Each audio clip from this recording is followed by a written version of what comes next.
साकिब भाई की आंदा कि उतनी छड़ गया है। तो फिर उन्हें कहा साकिब कि ये तुमसे कह दिया किसने, ये तुमसे कह दिया किसने, तुम बिन रह नहीं सकते, ये दुख सह नहीं सकते। चलो हम मान लेते हैं, चलो हम मान लेते हैं कि तुम बिन बहुत रोए, चलो हम मान लेते हैं कि तुम बिन बहुत रोए, कई रातों को न सोए, मगर अफसोस से जाना कि जब तुम लौट के आओगे,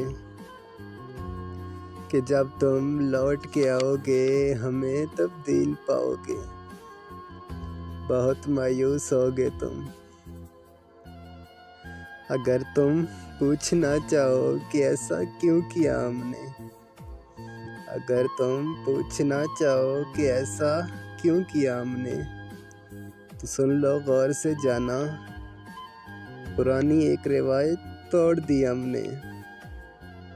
तो सुन लो गौर से जाना, पुरानी एक रिवायत तोड़ दी हमने, मोहब्बत छोड़ दी हमने, मोहब्बत छोड़ दी हमने।